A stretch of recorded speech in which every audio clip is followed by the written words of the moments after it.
conflict and chapters that deal with the consequences of the conflict. You have the chapters that deal with land and political participation, which really lie at the cause of the conflict, the inequality, the lack of distribution of wealth in Colombia, land ownership, and the lack of democracy, the lack of space for democratic and progressive and more left forces to organise free from violence. Those are the chapters that have seen the least progress in terms of implementation. In terms of the consequences, you have the transitional justice model, which Raul mentioned, which has really been a groundbreaking model. Its focus is on truth, it's on restorative justice, it's supposed to cover everyone that's been an actor in the armed conflict. And it's been hailed internationally as a really groundbreaking step forward in dealing with legacy issues and issues around conflict. One of the saddest things we saw last year in the Colombian Congress is changes that were made to this model. Raul alluded to them, but some of the changes that they're now proposing to make to create a separate court for the military. The whole point is that it was the same for everyone, with judges that would have a military background, which wouldn't have the same independence that we wanted. Third parties, so people that are behind some of the worst atrocities, the intellectual authors in terms of companies or landowners who've ordered some of these killings, estate agents, politicians, are no longer obliged to present themselves to this transitional justice model. So, there's things that will affect the victims of certain actors, and it creates a hierarchy of victims, which no one wants to see. As it said in the film, there the FARC have complied. They've disarmed. They've become a political party. There's been a lot of problems in terms of the socio-economic reincorporation, the word that they use in the Colombian process, not reintegration, but reincorporation of FARC members. They predominantly come from a peasant farming background, and they've been concentrated in 26 zones around the country, where they did the disarmament process with the verification of the UN. And since then, there's supposed to have been all these projects set up, land projects, productive projects, farming projects, and they've set up a whole series of cooperatives, FARC cooperatives, to try and engage their members in these projects. Unfortunately, there's been a huge problem with securing land for these projects. So there's all these ideas, there's all this initiative. There's only been 9 official projects that have gone through the formal mechanism. All the rest of the initiatives have been the FARC's own initiatives, with some international community support. The international communities had to step in really where the state hasn't stepped in. But obviously the lack of opportunities for people, and the fact that the illegal economy continues and that there's all other armed groups, means that there's, people have been offered a lot more to join a dissident group or another armed group than to reincorporate into civilian life. The other huge concern that we have in terms of the situation of the killings of social leaders, human rights activists, and former FARC combatants. So we've seen this sharp rise since the signing of the agreement in killings. There's been around, well, that figure in the film said 300, but it's now close to 400, around 400 murders of social leaders, human rights defenders, in the last 2 years since the signing of the agreement. The latest figure we had for this year is 226 activists have been killed.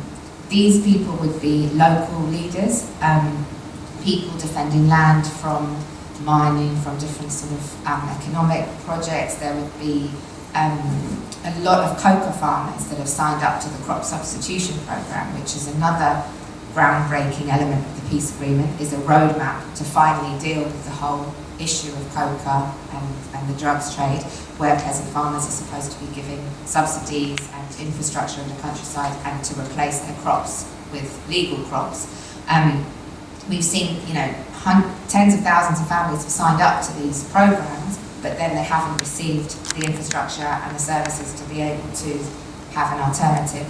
And around 40 leaders who've promoted this crop substitution have been assassinated.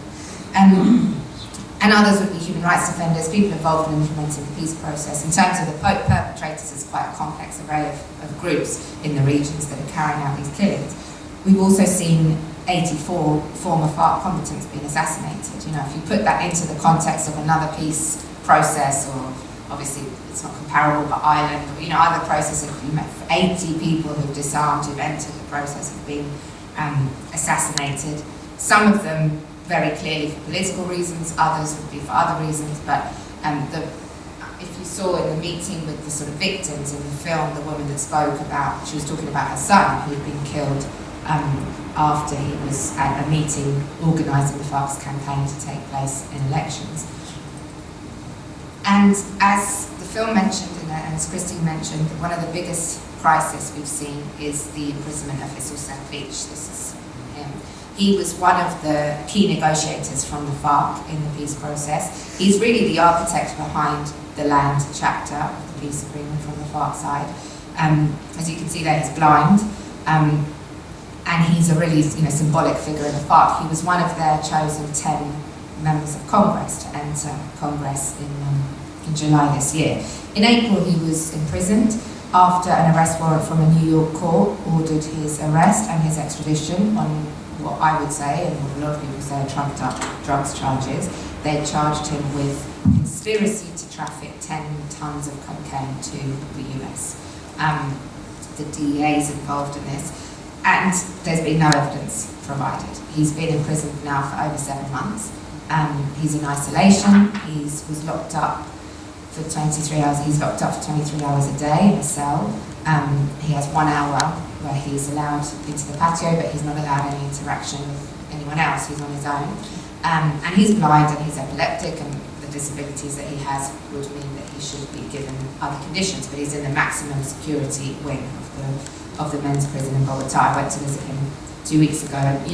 He's very strong and upbeat, but the conditions are not the conditions that he should be in.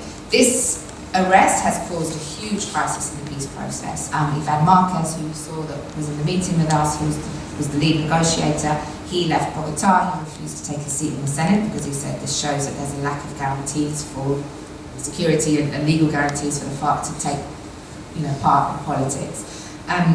And obviously people in the guerrilla membership have left the zones, and people are scared about what this means if they can imprison one of the leading figures of the peace process. The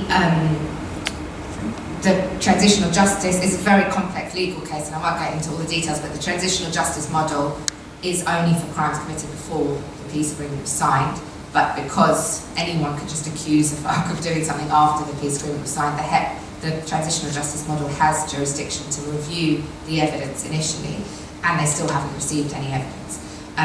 Meanwhile, 7 months in prison in these conditions that he's in, and it's obviously caused a huge amount of upset to the process.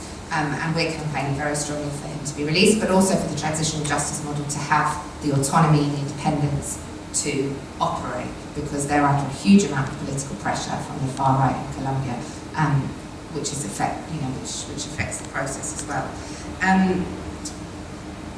I know we're rushed for time, so I think I'll wrap it up there. But I think there are some positives as well. I don't think we can just say everything's negative. It's a very difficult process. The lives that have been saved that you saw in that clip is about combat deaths. That 3,000 lives in terms of combat between the FARC and the government have been saved since the peace process started.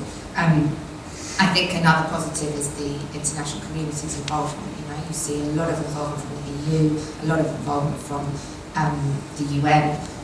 My work specifically is to liaise with the UN and the Security Council, which has been very involved in mandating this big mission of observers on the ground in Colombia.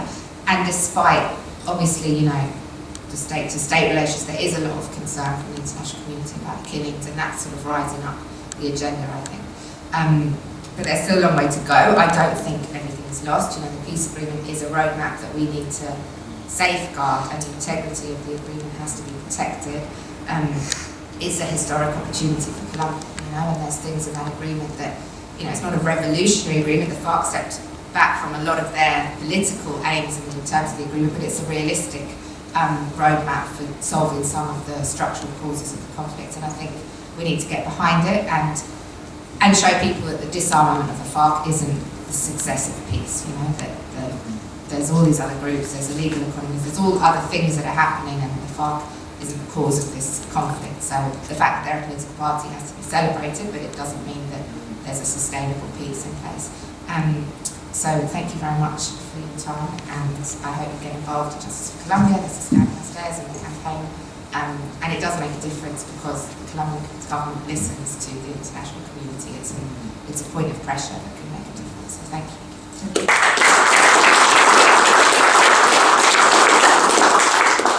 On the stand here.